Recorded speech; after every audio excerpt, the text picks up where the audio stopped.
নিৰ্বাচন চলি আছে। আমাৰ BTCৰ কোকৰাঝাৰ সমষ্টিৰ পাৰ্টৰ চিটলিত ইতিমধ্যে ইলেকশ্যন চলি আছে। তাতে আকৌ অহা মাৰ্চ এপ্ৰিলত আমাৰ BTC ইলেকশ্যন আহি আছে। সেইকাৰণে আমি গণসংখ্যা পাৰ্টিৰ স্থিতিবিলাক আমি স্পষ্ট কৰাৰ কাৰণে আজি ইয়াত উপস্থিত হৈছোঁ। যোৱা পৰহি আমাৰ চিটলিত কাৰ্যনিৰ্বাহকত এটা সিদ্ধান্ত হৈছিল যে যিহেতু আমাৰ চিটলি সমষ্টিত যথেষ্ট ভোটাৰ আছে, আমাৰ যিহেতু তাত কেণ্ডিডেট নাই, গতিকে এই সম্পৰ্কত আমি কি সিদ্ধান্ত ল'ম নল'ম এটা আলোচনা হৈছিল যে এই ইলেকশ্যনত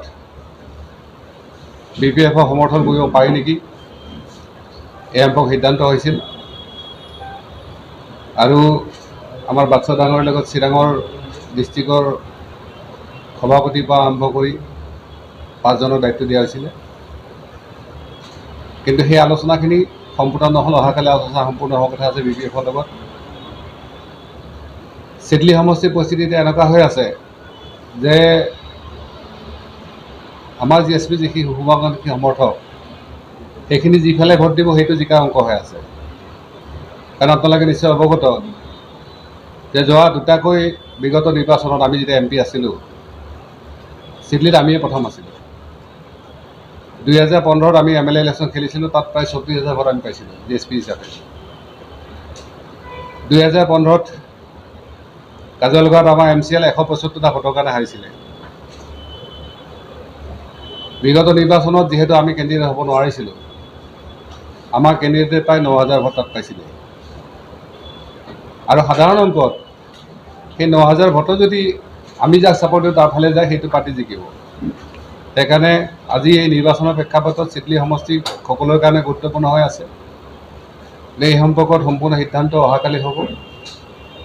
কিন্তু আপোনালোকে জানে যে অহা যিটো ইলেকশ্যন BTCত আহি আছে, অসমৰ 2026ৰ ইলেকশ্যনৰ কাৰণে এইটো এটা গুৰুত্বপূৰ্ণ ইলেকশ্যন।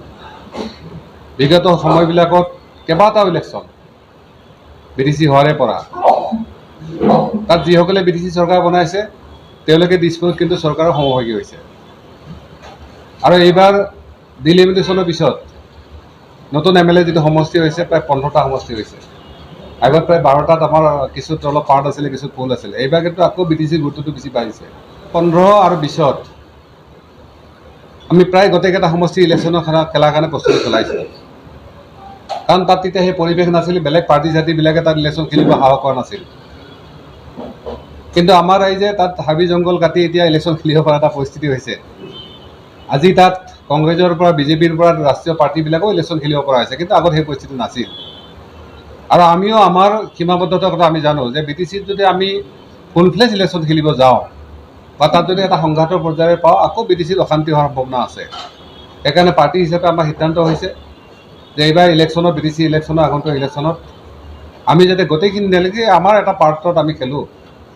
আৰু তাৰ বিশেষকৈ আমাৰ বড়ো ৰাজনীতিৰ যিসকল মূল আছে, দুটা পাৰ্টি আছে UPPL BPF, তেওঁলোকৰ লগত যদি আমাৰ এলায়েন্স থাকে, বিশেষভাৱে আমাৰ BPFৰ লগত এটা আলোচনা পৰ্যায় চলি আছে। আমি ভাবোঁ যে আগন্তুক BTC ইলেকশ্যনত আমি মানে মেজৰিটি লৈ চৰকাৰ বনাব পাৰিম আৰু 26লৈকে আমি ধুনীয়াকৈ তাৰ পৰা গুচি আহিব পাৰিম। আৰু সেই প্ৰেক্ষাপটতে চিটলি সমষ্টিৰ গুৰুত্বটো বেছি বাঢ়িছে। যিহেতু আমাৰ কেণ্ডিডেটো নাই, আজিৰ পৰিস্থিতিত আমাৰ কৰ্মীখিনি, আমাৰ শুভাকাংক্ষী সমৰ্থকখিনি যাকে ভোট দিব সেইটোৱে জিকাৰ সম্ভাৱনা আছে। আৰু সেই হিচাপত আমি GSP আৰু BPFৰ ভোট আমি MP ইলেকশ্যনৰ ভোটো যদি ধৰোঁ, তেতিয়াও কিন্তু BPF জিকাৰ অংশটো হৈ আছে। গতিকে অহাকালি আমাক জেনেৰেল ছেক্ৰেটাৰী দায়িত্ব দিয়াই আছে। অহাকালি যদি আলোচনাবিলাক পজিটিভলি হয়, আমাৰ মূল ফোকাছ এইটোৱে যে অহা BTC ইলেকশ্যনত BPF আমাৰ লগত সমভাগী হোৱাৰ কাৰণে তেওঁলোকে ৰেডি আছে নে নাই, সেইটোৰ ওপৰতে বেছিকৈ নিৰ্ভৰ কৰিব। আৰু সৰ্বভাৰতীয় প্ৰেক্ষাপটত আপোনালোকে জানে যে আমি বিহাৰতো ইলেকশ্যন খেলিছিলোঁ। আমাৰ বিভিন্ন ভাৰতবৰ্ষৰ বিভিন্ন টীমবিলাক আছে। গতিকে আগন্তুক দিনত আমি গণৰক্ষা পাৰ্টিক আমি অসমত শক্তিশালী কৰাৰ লগতে আমি যদি ভাৰতবৰ্ষৰ বিভিন্ন প্ৰান্ততো আমি পাৰ্টিক আৰু শক্তিশালী কৰিব পাৰোঁ, তাৰ কাৰণে প্ৰস্তুতি চলি আছে। আৰু অসমৰ বহু বিশিষ্ট লোক বা বিশিষ্ট এই লগত আমাৰ কথা পতা হৈছে যাতে এই পাৰ্টিটোক অসমৰ প্ৰেক্ষাপটত এটা ভাল আঞ্চলিক পাৰ্টি হিচাপে আমি গঢ়ি তুলিব পাৰোঁ। কাৰণ বহুতে আগতে ভাবি আছিল যে এই পাৰ্টিটো কেৱল BTCৰ পাৰ্টি নেকি, তেনেকুৱা বহুতে আমাক প্ৰশ্ন কৰে। সেইকাৰণে আপোনালোকৰ জৰিয়তে আমি জনাব বিচাৰিছোঁ যে ইতিমধ্যে আমাৰ BTCৰ লগতে অসমৰ বিভিন্ন প্ৰান্তত এই পাৰ্টিক GSP পাৰ্টিক আগবঢ়াই নিয়াৰ কাৰণে আমাৰ প্ৰস্তুতিখিনি চলি আছে। আমি চৰকাৰত আহিব পাৰোঁ, এই প্ৰস্তুতি চলি আছে। আমাৰ হয়তো বহু মানুহে BTCৰ পৰিস্থিতি নাজানে, সেইকাৰণে আমি আপোনালোকৰ জৰিয়তে জনাব বিচাৰিছোঁ যে BTCত সৰ্বভাৰতীয় শক্তিতকৈ তাৰ যিখিনি আঞ্চলিক শক্তি আছে তেওঁলোকৰ কিন্তু মূল মানে তেওঁলোকৰ ৰল আছে। আৰু সেই হিচাপে আমাৰ GSP ৰলটো আপোনালোকে কৈছোঁৱে যে আমাৰ 10ৰ পৰা 15, 16, 20 হাজাৰ যি ভোট আছে এইখিনি কিন্তু নিৰ্ণায়ক এটা মানে কি কয় সিদ্ধান্তৰ ফালে গতি ল'ব। গতিকে মই আমাৰ শুভাকাংক্ষী সমৰ্থক আমাৰ কৰ্মীসকলক ইয়াৰ জৰিয়তে আহ্বান জনাইছোঁ যে আপোনালোকে অহাকালিলৈকে অপেক্ষা কৰক। আমি আশা কৰোঁ যে BTC ৰাইজে নিজৰ অধিকাৰ সাব্যস্তৰ ক্ষেত্ৰত আমি যাতে আৰু এখপ আগুৱাই যাব পাৰোঁ।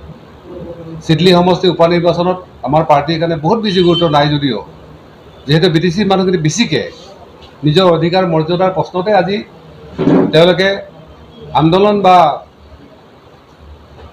ৰাজপথৰ সংগ্ৰামবিলাক বাদ দি বিশেষকৈ নিৰ্বাচন কেন্দ্ৰিকবিলাকত আহিছে। তাত থকা আমাৰ জাতীয় দল সংগঠনক আমি সেই হিচাপে ভূমিকা ল'বলৈ আহ্বান জনাইছোঁ। জেনেৰেল ছেক্ৰেটাৰী আব্দুল বাছাৰ ডাঙৰীয়া আছে। ইতিমধ্যে আপোনালোকে সকলোৱে গম পায় যে অসমত 5টা সমষ্টিৰ উপ নিৰ্বাচন চলি আছে।